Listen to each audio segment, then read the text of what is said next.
जाकिर हुसैन हमारे साथ जुड़ गए हैं। जाकिर साहब, ये आप किस तरह से देखते हैं इस विजिट को?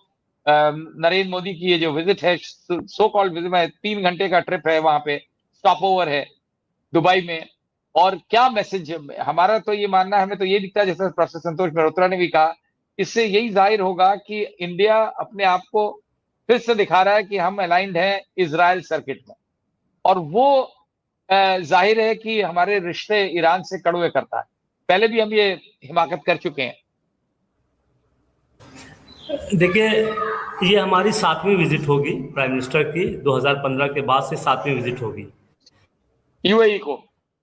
और 2015 में प्राइम मिनिस्टर मोदी यूएई जो है 34 साल बाद विजिट किए थे। तो अगर हम रूटीन की तरीके से देखते हैं तो इट्स ओके, 7वीं विजिट पे जा रहे हैं, क्राइसिस को देखते हुए जा रहे हैं। 3rd लार्जेस्ट पार्टनर है, ट्रेड पार्टनर हमारा है, 100 बिलियन से ज़्यादा ट्रेड हो रहा है। 2030 तक इसको $200 बिलियन ले जाना है।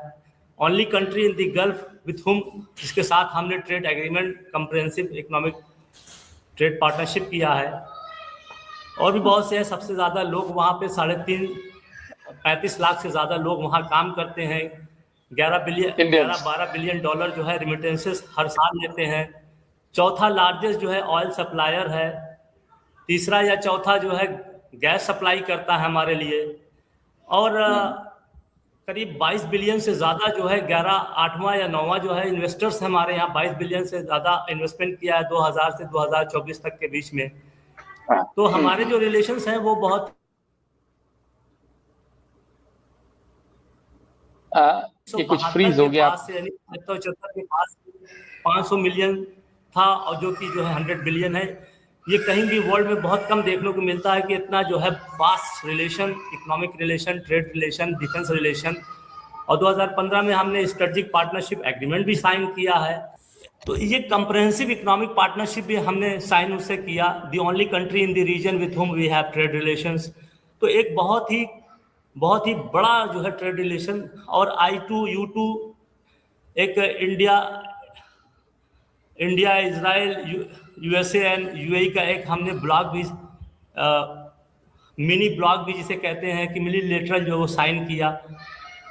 उसका रीज़न ये था, उसका ये था कि इंडिया की मार्केट और मैन पावर, इजराइल का टेक्नोलॉजी और यूएई का जो है पैसा, और USA का एक जो सुपर इम्पोजिंग जो पार्ट है वो।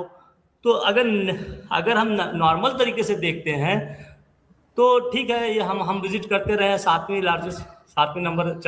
बार हम विजिट कर रहे हैं। लेकिन ये टाइमिंग अगर हम देखते हैं तब यहाँ पर कुछ ऐसी चीज़ें बनती है जिससे लोगों को लगता है कि इतनी शॉर्ट विजिट। और अगर हम शॉर्ट विजिट पे देखें तो इजराइल और ईरान की विजिट के पहले भी जो है MBZ यहाँ पर अबू धाबी के जो प्रेसिडेंट यहाँ पे आए थे, वो भी 3 घंटे की शॉर्टेज विजिट करके चले गए थे।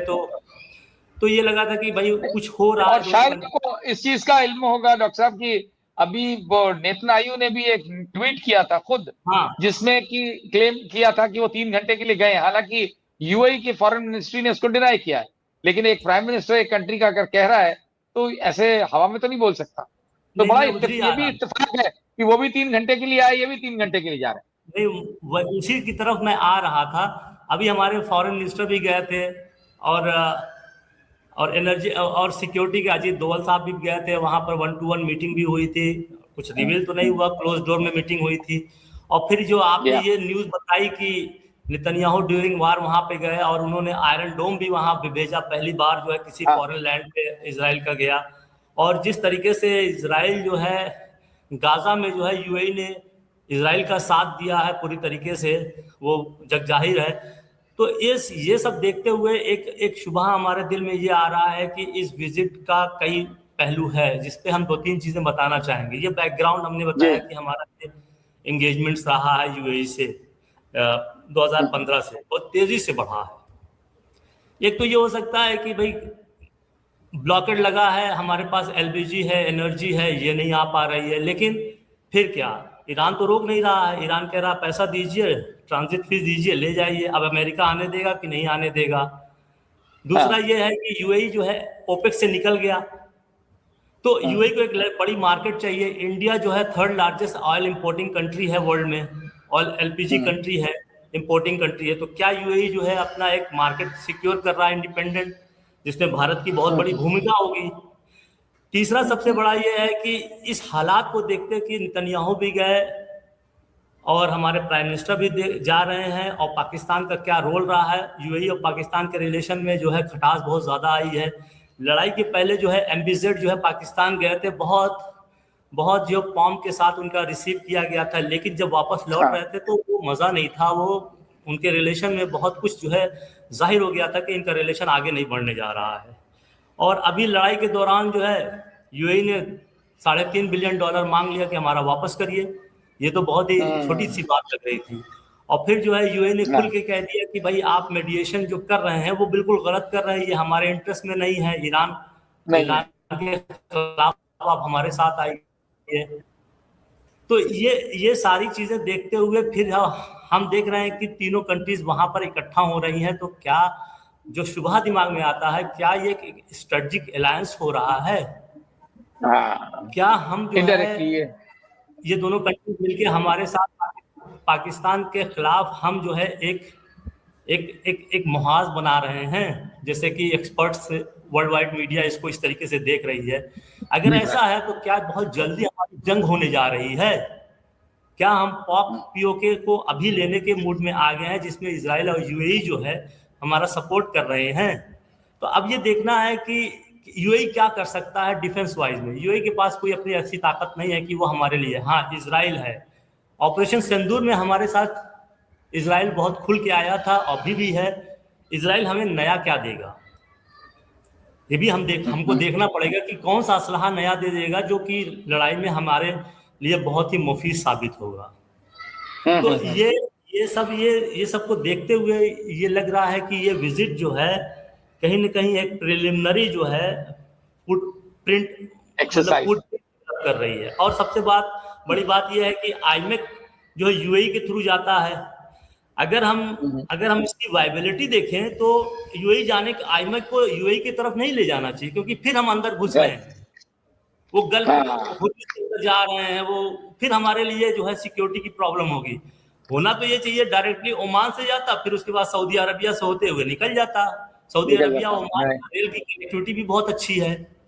तो और अगर हम यूएई का पोर्ट देखें तो यूएई का पोर्ट जो है उसका इंटरेस्ट स्मार्ट लॉजिस्टिक्स उसके पास है, मैरीटाइम लॉजिस्टिक्स है, लेकिन फिर हमारा इंटरेस्ट यहाँ क्लैश कर रहा है यूएई से। यूएई नहीं चाहता कि ग्वादर डेवलप हो, यूएई नहीं चाहता कि इंडिया का कोई पोर्ट डेवलप हो, सारे सब कुछ यहीं पे आए। यूएई नहीं चाहता हम्बनटोटा श्रीलंका का डेवलप हो। तो बहुत ही क्रॉस कटिंग जो है इंटरेस्ट यहाँ पे आ रहे हैं। लेकिन फिर यही जो है कॉन्स्पिरेसी थ्योरी सामने आती है, क्या एक अलायंस बन रहा है, और अगर ये अलायंस बन रहा है तो इसके नतीजे क्या होंगे, खतरनाक आएंगे। क्या हमें जो है फिर लड़ाई के लिए तैयार कराया जा रहा है? अमेरिका कहीं इस तरीके से जो है घेर घार के लाने की कोशिश कर रहा है। ट्रम्प साहब चाइना में बैठे हैं और जिस तरीके से दुनिया देख रही है, जिस तरीके से शी जिनपिंग ने चाइना के ऊपर अपनी छवि को हावी किया है, उसे नहीं लगता कि अमेरिका जो है बहुत ज्यादा पावरफुल अब दुनिया की नजर में नजर आ रहा है। तो ये हमें लगता है लोकल लेवल पे कहीं ना कहीं हम जो है एक अलायंस बनाने। लेकिन एक बात ये भी है, अगर हम यूएई से ज्यादा इंटीमेट होते हैं तो यूएई से बड़े जो है trading partners, energy resourceful countries, politically more powerful like Saudi Arabia, Qatar, Kuwait, ये सब है। और आज की डेट में अगर हम यूएई को देखें तो इन जीसीसी से बिल्कुल बाहर हो चुका है। ओपेक का सिर्फ जीसीसी छोड़ना ही है, ओपेक से भी ये बाहर हो गया है, जीसीसी जो ब्लॉक है उससे भी बाहर हो रहा है। तो हमें नहीं लगता कि विजिट से बहुत कुछ रीड करना चाहिए, हाँ, लेकिन कुछ ना कुछ हो रहा है बिल्कुल, हाँ, कुछ ना कुछ हो रहा है। नहीं वैसे फॉरेन ट्रिप्स बताना चाहूंगा। हाँ बोलिए। देखिए, क्या हो रहा है, क्या होना चाहिए और क्या हो रहा है, उसमें बहुत फर्क है। मैं एग्री करता हूँ नकवी साहब से, क्या होना चाहिए वो तो सब जान रहा है हमारा रिलेशन क्या, लेकिन क्या हो रहा है? क्या ईरान भूल जाएगा कि उसके जो है रहबर को जो है हमने लेट में जो है पूछा? क्या गाजा भूल जाएगा कि हमने जो है इजराइल को आर्म सप्लाई किया? हाँ। क्या कुछ ऐसे मुद्दे उठे जिसपे हम साइलेंट रहे, वो रीजन भूलेगा? फॉरेन पॉलिसी इतनी जल्दी चलती नहीं है। क्या होगा, क्या होना चाहिए तो हम सब जानते हैं, हम इस पे बात कर रहे थे बिल्कुल कि ये विजिट क्या क्या करने जा रही है। बिल्कुल बिल्कुल, नहीं यकीनन आपने बिल्कुल सही कहा, और ये मैसेजिंग जो है ये बिल्कुल बहुत ये इसमें मैटर सब कर रही है। बहुत मैटर करेगी। और लेकिन मुश्किल हमारी यह है कि हमारे प्रधानमंत्री उनके हाथ इतने बंधे हुए हैं हमने हमने यूएस वालों से कि उनके पास कोई और चारा नहीं है शायद।